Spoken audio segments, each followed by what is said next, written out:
Hola, buenas noches. Mi nombre es Sandra Patricia Machuca, tutor al que les pongo mi propuesta Camilo Francisco Ávila. Curso Diseño e Instrucción.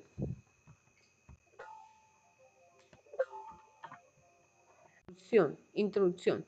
En la elaboración de este trabajo se pretende conocer los diseños de instrucción que no son más que el desarrollo de los cursos en entornos virtuales, los cuales son muy importantes porque con ellos se realizan las actividades en el proceso de enseñanza y aprendizaje mediante la tecnología, ya que son estrategias didácticas y metodológicas y mediante esto se desarrollan acciones formativas de calidad.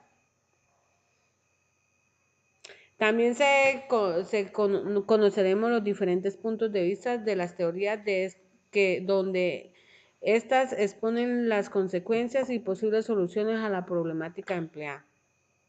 Analizaremos también los problemas de aprendizaje, cuáles son las causas y a qué están expuestos los niños y jóvenes en la escuela y más adelante en su vida personal y profesional. Como futuros educadores es importante que nosotros conozcamos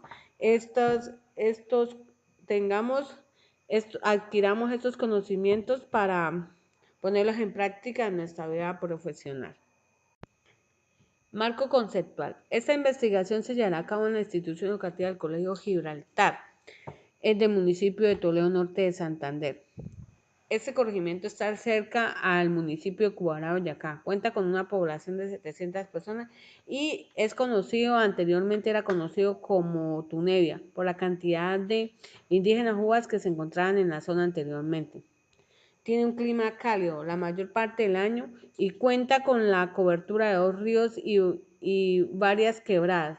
Su economía está basada en la ganadería y agricultura. Cuenta con un colegio de carácter público llamado Institución Educativa Colegio Gibraltar, donde funciona también la primaria. Sumado a eso, están también las sedes de las distintas veredas que rodean dicho territorio. Población y muestra. La población son los 260 estudiantes de la institución educativa Colegio Gibraltar. Pero la muestra realmente con el grupo que vamos a trabajar son los 23 estudiantes del grado primero de la institución educativa. El instrumento de medición, en esta es una investigación cualitativa porque su principal objetivo es comprender la conducta humana desde el propio marco de referencia sin interesarle. La observación nos permite obtener conocimientos acerca del comportamiento de objeto de investigación, tal como este se da es una manera de acceder a la información directa e inmediata sobre el proceso, fenómeno o objeto que se está investigando. La observación estimula la curiosidad e impulsa al desarrollo de nuevos hechos que pueden tener interés científico, provoca el planteamiento de problemas y de la hipótesis correspondiente. La entrevista semiestructurada está completamente preparada siguiendo un orden secuencial con preguntas previamente establecidas para obtener respuestas puntuales, tanto como sí o no. La modalidad libre o abierta, en cambio, no se rige por una estructura, más bien es una conversación que sí se basa en un objeto, pero las preguntas son totalmente espontáneas sin seguir un guión específico. Se utilizan con 2 objetivos. Primero, y muy importante, para obtener un tipo de información general común a todos los postulantes y realizar un análisis uniforme sobre los resultados de todos los candidatos. A partir de las preguntas de la parte estructurada sobre habilidades, capacidades, conocimientos, entre otros. El segundo objeto es profundizar en algún tema, área o característica particular de cada postulante de forma libre y con preguntas espontáneas. Diagnóstico pedagógico. Según la definición del National Joint Committee, el término dificultad de aprendizaje hace referencia a un grupo heterogéneo de trastornos que se manifiestan por una dificultad significativa para adquirir los rudimentos rudimentos del lenguaje oral o escrito, razonamiento o aritmética debido probablemente a una difusión del sistema nervioso central que por lo tanto cursa a lo largo del ciclo vital. Además pueden coexistir otras condiciones de discapacidad sensoriales, emocionales o mentales, o con otras condiciones derivadas del ambiente, diferencias culturales, instrucción inapropiada o insuficiente. Los trastornos de aprendizaje no son resultado de estas condiciones o influencias. Entonces, hay algunas para poder diagnosticar estos trastornos, entonces hay algunos tips que hay que tener en cuenta. Diagnóstico pedagógico. El rendimiento en lectura, cálculo o expresión escrita es sustancialmente inferior. Dos desviaciones típicas. Al esperado por edad, escolarización y nivel de inteligencia evaluado a través de las pruebas normativas. Los problemas de aprendizaje infieren significativamente en el rendimiento académico o las actividades de la vida cotidiana que requieren lectura, cálculo o escritura. Tercero, los trastornos del aprendizaje deben diferenciarse de variaciones en el rendimiento escolar o de dificultades debidas a la falta de oportunidades educativas, escolarización o métodos de enseñanza deficientes o factores culturales. Si hay presencia de déficits auditivos, visuales, retraso mental, trastorno generalizado del desarrollo o trastorno de la comunicación, se diagnostica trastorno de aprendizaje si el rendimiento académico es significativamente inferior al que se espera según el trastorno presente.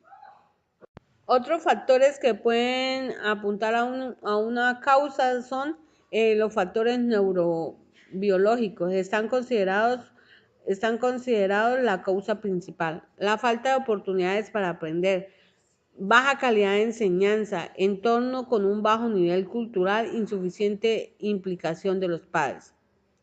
La dislexia es un trastorno de aprendizaje en el que un niño tiene muchas dificultades para leer y escribir. Los niños con dificultades importantes en las matemáticas pueden padecer una discalculia y aquellas personas que tienen problemas para formar letras al escribir pueden padecer una disgrafia.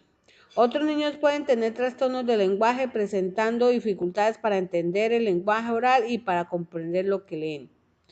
Los niños con esas dificultades se deprimen, trabajan muy lento y aprenden de la misma manera. Repiten muchas veces las palabras y las escriben al contrario. Estos niños que tienen problemas o trastornos de aprendizaje pueden manifestarlos por medio de diferentes síntomas. Por ejemplo, dificultades para pensar, escuchar, hablar, leer, deletrear, escribir o incluso hacer cálculos matemáticos. La identificación del problema. Pregunta: ¿cuáles son los principales factores que afectan el aprendizaje en los estudiantes del grado primero de la institución educativa Gibraltar? Primero, 1 de cada 5 niños en todo el mundo presenta algún momento de la trayectoria escolar algún tipo de problema de aprendizaje. Estas dificultades en el aprendizaje se pueden identificar como pasajero, una dificultad en un área determinada o en todos, pero que responde en algún momento que el niño está atravesando, o bien permanente, algo que se ha extendido en un periodo prolongado y en consecuencia es síntoma de consulta por parte de los padres o docentes hacia un profesional. Aunque esto tampoco quiere decir que el problema permanecerá durante toda la vida del niño, puesto que esto depende de muchos factores y los diferentes apoyos e intervenciones que el niño reciba de su familia. Esos problemas de aprendizaje abarcan diferentes desórdenes neurológicos que afectan la forma en la que el cerebro funciona al recibir, procesar, guardar, responder y producir la información. Características de un niño con problemas de aprendizaje: baja autoestima. El fracaso escolar trae consigo mayoritariamente niños con una autoestima disminuida. lentitud en la finalización de los deberes, distracción, escritura y lectura. Tienen niveles de lectura mucho más lentos que otros niños de su misma edad. En matemáticas, en el área de las matemáticas, muchos niños presentan dificultades, aunque sí, el niño tiene un problema en el área de matemáticas, no quiere decir que también lo tenga en otras áreas. El objetivo general. Entonces, en este tenemos identificar las principales causas que dificultan el óptimo aprendizaje en los niños del grado primero de la institución educativa Colegio Gibraltar. En los objetivos específicos, tenemos adquirir los conocimientos y destrezas para realizar un acompañamiento con intervenciones psicológicas pertinentes en los niños que presentan estos trastornos. Identificar las principales características de los diferentes problemas de aprendizaje. Adquirir estrategias para diseñar una intervención para enfrentar estas dificultades que nos afectan a todos, tanto a la familia como al docente. Justificación de la propuesta. El aprendizaje es un proceso natural que acompaña al ser humano desde su nacimiento, un camino constante en que las personas van adquiriendo las herramientas necesarias para evolucionar y responder frente a los diferentes retos y necesidades de la vida, que la vida les va planteando. Pero este recorrido puede toparse con algún que otro obstáculo, barreras que es importante detectar y corregir a edades tempranas para que los niños desarrollen sus facultades de forma más óptima posible.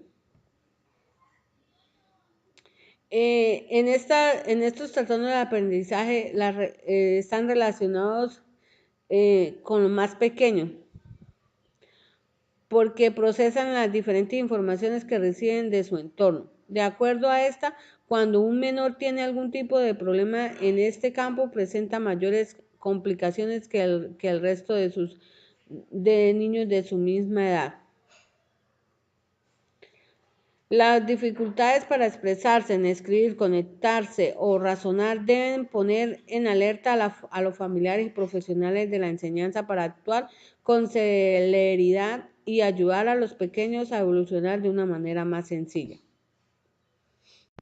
Es importante que los padres de familia estén pendientes de sus hijos y traten de colaborarles en lo mejor que ellos puedan, para que los niños puedan avanzar con sus demás compañeros, ya que si no les prestamos atención, los niños pueden presentar fracaso escolar, ansiedad, depresión y obesidad. Es una forma de ellos llamar la atención del problema por el problema que ellos están pasando. Por eso es importante el apoyo y acompañamiento de padres de familias y docentes. Proceso de enseñanza y aprendizaje. El aprendizaje constructivista subraya el papel esencialmente activo de quien aprende, por lo que las acciones formativas deben estar centradas en el proceso de aprendizaje, en la creatividad del estudiante y no en los conocimientos específicos. Las premisas que se guían el proceso de diseño e instrucción son: el conocimiento se construye a partir de la experiencia. El aprendizaje es una interpretación personal del mundo. El aprendizaje debe ser significativo, holístico, basado en la realidad de forma que se integren las diferentes tareas. Conocimiento conceptual se adquiere por la integración de múltiples perspectivas en colaboración con los demás. El aprendizaje supone una modificación de las propias representaciones mentales por la integración de los nuevos conocimientos. El programa o diseño curricular por competencias. Entonces, está basado entre el saber conceptual, el saber procedimental y el saber actitudinal. Es referido a la habilidad para el manejo de conceptos, de datos y de información, el saber conceptual. Y el procedimental relacionado con las habilidades para ejecutar las acciones o secuencias de acciones siguiendo métodos y técnicas. Y el actitudinal concerniente a la habilidad para vincular el saber y el saber hacer a valores, principios o normas que configuran nuestras actitudes. Un diseño curricular debe aportar una fundamentación, es decir, la explicación de las razones o motivos que justifican la necesidad del programa de formación que se plantea. Los objetivos referidos al propósito o propósitos generales de enseñanza, definidos en función a las necesidades del aprendizaje identificadas. Otro es los perfiles o determinaciones de las características de la persona o colectivo. ¿A quién va dirigido el programa? Las competencias de aprendizaje generales demandadas para la persona colectivo que se va a formar y las principales áreas ocupacionales en las que puede desempeñarse. El otro sería la estructura curricular. Las unidades de aprendizaje. Entonces, en un mayor nivel de desarrollo, le corresponde al facilitador del curso planificar cada sección de aprendizaje, considerando secuencias formativas que permitan poner en práctica las actividades previstas en cada una de las unidades de aprendizaje para el logro de las competencias planteadas. La estrategia de trabajo. Ante todo, debe recordar que su actitud debe ser positiva y constructiva, ya que para tener éxito en los estudios, el alumno disléxico solo requiere una enseñanza diferente. Si bien sus necesidades particulares deberán ser atendidas por un profesional especializado en dislexia, le será muy útil la aplicación de las siguientes estrategias para aprender. Tener bien claro lo que usted espera del niño, aceptando que haga preguntas durante las lecciones y asegurándose si ha entendido las instrucciones. Comprobar que el entorno sea estructurado, visible y ordenado, ya que los niños con dificultades disléxicos responden mejor cuando se dan ciertas premisas. Aceptar y admitir que su alumno tardará más tiempo en aprender y que se cansará más rápidamente que los demás niños. Asegurarse que las instrucciones y explicaciones que le ha transmitido sean claras de acuerdo al ritmo del niño y volviendo a repetirlas las veces que sea necesario. Entonces, es como unos tips que hay que tener en cuenta con los niños con estas dificultades. Los niños que presentan problemas de aprendizaje, no es bueno utilizar amenazas ni súplicas o castigos para que mejoren su rendimiento escolar, pues el niño no responde y tendrá efectos negativos sobre su autoestima, su rendimiento y su confianza y la confianza que tiene de usted. Es altamente positivo elogiarlo, las capacidades, su fortaleza y sobre todo su esfuerzo y su coraje para enfrentar su iglesia sin olvidar el dolor psicológico que éstas producen. Formato de planeación. Bueno, como todos sabemos, en estas estrategias, el diseño e instrucción es donde cuando usted hace un formato de planeación, quiere decir que usted va a planear el tema que va a dar, qué tema es, cuáles son sus objetivos, qué espera que el alumno aprenda. Entonces, hay varias tips que hay que tener en cuenta, como es la exploración, que es el reconocimiento de saberes previos frente al eje temático y objetivo de la clase. La estructuración, conceptualización frente al eje temático, clase y objeto de la clase a utilizar. O sea, son los diferentes recursos didácticos que va a utilizar para poner en práctica la enseñanza. Y las acciones de aprendizaje según el uso de materiales educativos y objetos de la clase. Entonces, de acuerdo al tema, usted puede buscar con qué recursos se apoya para que se tenga un aprendizaje más asertivo y los niños entiendan con facilidad. Cuando se está planteando o se está organizando un tema, hay que tener también en cuenta que se encuentra la transferencia. Planear cómo los estudiantes van a socializar y transferir lo comprendido durante la actividad con el fin de constatar si él logró el objetivo de aprendizaje. Y el otro es la valoración, momento intermedio de cierres significativos para comprobar si está alcanzando los objetivos de aprendizaje. Entonces, la valoración que usted hace es y esto ya sería la evaluación formativa, donde usted, por medio de un cuestionario o según como tenga planeado,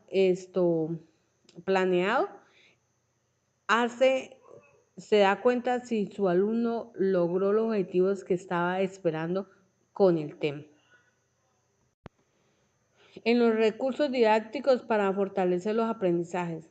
Estas estrategias de aprendizaje son todo el conjunto de procesos y acciones y actividades que facilitan el aprendizaje en los estudiantes y se utilizan según las necesidades de los temas a enseñar, como son fotocopia, borradores, tijeras, colbón, cinta, hojas, cuadernos, videos sobre el tema en dibujos animados, estudio individual, exposiciones, realizar ensayos, resúmenes, discusión de temas en mesa redonda, debates, utilizar el internet, utilizar el videobin, libros de castellano y demás otros recursos que usted necesite y que cree que son pertinentes para dar un aprendizaje significativo y activo en los alumnos.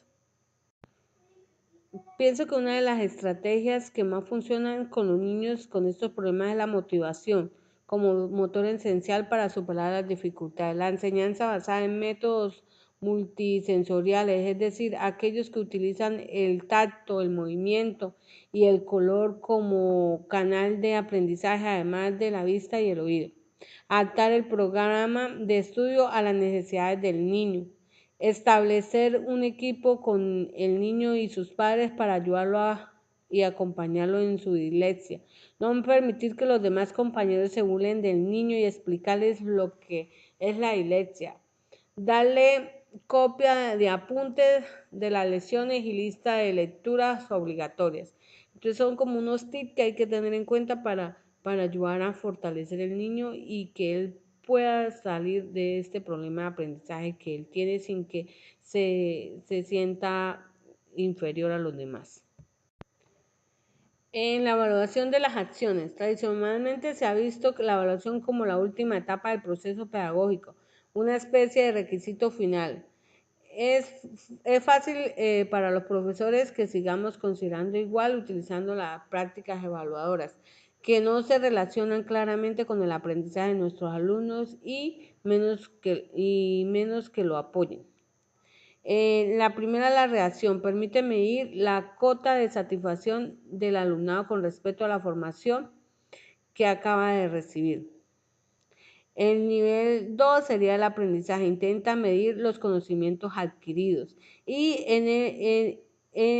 este sería un proceso, se analiza el crecimiento de los niños, los resultados de la intervención, se refiere más al impacto del trabajo planteado, el grado de acercamiento a la finalidad, a la visión de futuro de la política o de la intervención, donde se facilita el análisis crítico de los efectos e impactos con el propósito de determinar la pertinencia de los métodos utilizados, la validez de los objetivos, la eficiencia en el uso de los recursos y el impacto en las relaciones con el grupo participante.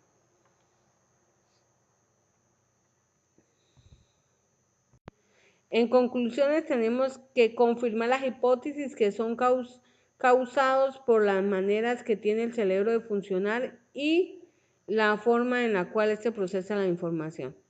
A evidenciar si varían de un niño a otro y se presentan en muchos, es decir, son comunes y se manifiestan por lo general en los primeros años de edad escolar. Evaluar si lo planteado se presenta en estudiantes con poca capacidad mental, como también en los que tienen altos niveles de inteligencia o con niveles promedios. La escuela debe ser inclusiva, eliminando barreras de exclusión que privan a los niños con dificultades de aprendizaje de oportunidades para la superación de sus dificultades, que posteriormente afectan su actuación en su entorno social. La evaluación debe ser humanista para que permita a los estudiantes el desarrollo de sus capacidades de acuerdo a su ritmo de aprendizaje, que le permita mejorar su autoestima libre de presiones por parte de sus maestros, compañeros y padres. En la bibliografía, esta sería la bibliografía que referencié, donde fueron